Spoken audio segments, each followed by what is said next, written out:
Assalamualaikum warahmatullahi wabarakatuh. Apa kabar anak-anak? Pada pertemuan kali ini kita akan belajar tentang beriman kepada qada dan qadar. Sebelum belajar, ayo kita baca doa dulu. Berdoa dimulai, selesai. Tujuan pembelajaran kita kali ini yaitu yang pertama, memahami makna qada dan qadar. Yang kedua, contoh-contoh qada dan qadar. Dan yang ketiga, hikmah beriman kepada qada dan qadar. Perwakilan siswa mengikuti lomba KMNR 15 se-Indonesia, namun perjuangan terhenti hanya sampai tahap semifinal. Para siswa menyadari bahwa pada perlombaan tersebut, terdapat siswa lain yang lebih baik kemampuannya. Para siswa menyadari bahwa kegagalan ini merupakan kehendak Allah karena Allah berkehendak atas segala sesuatunya. Para siswa percaya bahwa di balik kegagalan tersebut ada hikmah tersendiri bagi dirinya. Cerita yang barusan merupakan salah satu contoh qada. Anak-anak, apakah kalian masih ingat rukun iman yang keenam? Ya, betul. Rukun iman yang keenam adalah percaya kepada qada dan qadar. Untuk itu, marilah kita pahami makna qada dan qadar. Apa itu qada dan apa itu qadar? Menurut bahasa, qada adalah keputusan atau ketetapan. Keputusan atau ketetapan Allah terhadap semua makhluknya yang telah ditetapkan sejak zaman azali. Segala sesuatu yang akan terjadi terhadap makhluknya telah tertulis dalam kitab Lauhul Mahfudz. Ketetapan itu tidak ada yang mengetahui sebelum terjadi. Sebagaimana firman Allah dalam QS Al-Hadid ayat 22. Qadar. Qadar menurut bahasa adalah ukuran atau ketentuan. Qadar adalah ukuran atau ketentuan Allah yang telah terjadi terhadap semua makhluknya. Sebagaimana firman Allah surat Al-Qamar ayat 49. Manusia tidak ada yang mengetahui qada dan qadar atas dirinya. Qada dan qadar disebut juga takdir. Adapun takdir itu ada kalanya baik, ada kalanya buruk. Takdir bisa dibedakan menjadi dua, yaitu ada takdir mubram dan ada takdir mualak. Takdir mubram yaitu ketentuan dari Allah yang tidak dapat diubah oleh manusia, sedangkan takdir mualak yaitu ketentuan Allah yang mungkin dapat dirubah oleh manusia dengan cara usaha dan berdoa. Contoh takdir mubram yaitu bayi yang lahir berjenis kelamin laki-laki atau perempuan. Hal tersebut tidak dapat kita pilih. Kematian yang tidak bisa kita majukan atau kita pinta untuk dipundurkan. Matahari terbit dari ufuk timur. Bumi dan planet berputar sesuai dengan porosnya. Hari kiamat dan masih banyak lagi. Contoh-contoh takdir mualak. Menjadi anak yang pandai membaca Al-Quran. Menjadi juara tahunan hafalan Quran, dan menjadi anak yang disenangi dalam pergaulan. Wa alaysa lil insani illa ma syaa. Artinya, dan bahwasanya seorang manusia tiada memperoleh selain apa yang telah diusahakannya. Surah An-Nazm ayat 39. Perhatikan gambar berikut. Ini gambar orang yang sedang sakit. Nah, kondisi orang yang sedang sakit tersebut bisa berubah dengan ikhtiar dan doa. Ikhtiarnya misalkan makan makanan yang bergizi, olahraga, dan berobat ke dokter. Nah, maka kondisi sakit ini bisa berubah menjadi sehat kembali. Dengan izin Allah ya tentunya. Kemudian kondisi miskin, misalkan ini ada seorang yang diberikan uang senilai 20 juta. Nah, dia akan mengembalikan dengan membelikan sebuah iPhone terbaru. Begitulah orang yang bermental miskin. Mental miskin ini bisa dirubah dengan cara ikhtiar dan juga berdoa. Nah, ikhtiarnya dengan cara merubah pola pikir terlebih dahulu. Sehingga kalau sudah menjadi mental orang yang kaya, maka orang kaya tersebut akan berusaha sehingga orang kaya tersebut akan menghasilkan. Kalau misalkan diberi uang 20 juta, nah dia bisa mengembalikan seharga 20 juta atau 200 juta. Jadi lebih dari yang sebelumnya ya. Nah, itu adalah beberapa ikhtiar yang dilakukan untuk merubah keadaan diri sendiri, seperti ayat yang sudah tadi dibacakan. Nah, kemudian selain itu, contoh yang lain adalah ketika seseorang malas, misalkan ciri-cirinya dia mencontek kepada temannya. Nah, kondisi ini juga bisa dirubah.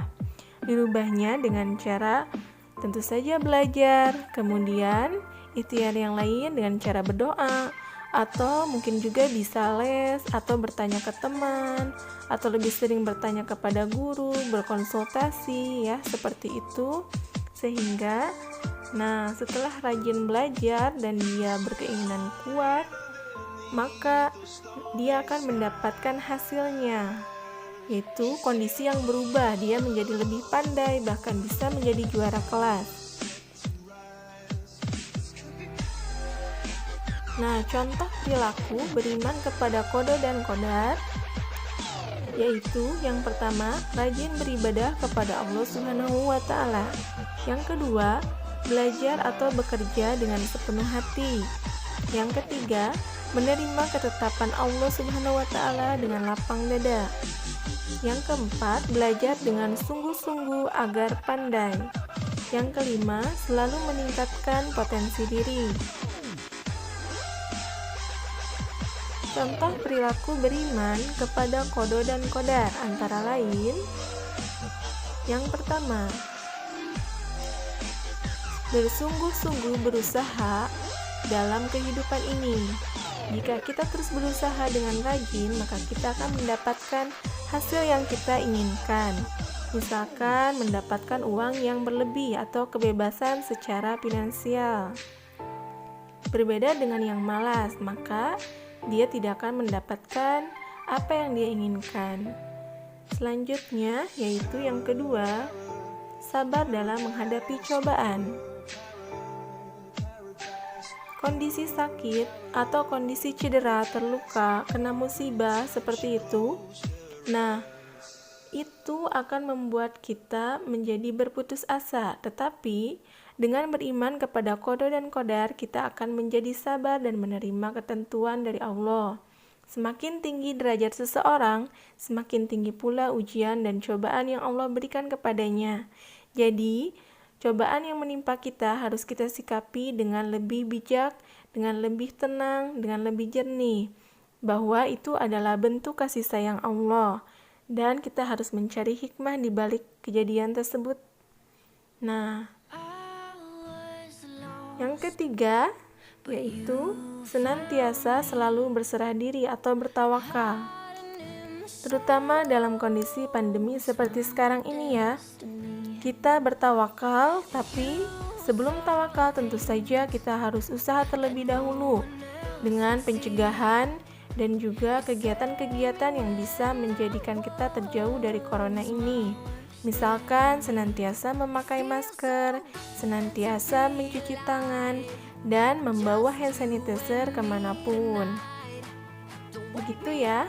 Adapun jika kita terkena walaupun kita sudah berusaha, maka itu adalah ketentuan dari Allah dan kita hanya bisa berserah diri, berdoa, dan menyerahkan segalanya kepada Allah. Itulah yang disebut dengan tawakal. Jadi tawakal itu setelah usaha maksimal ya.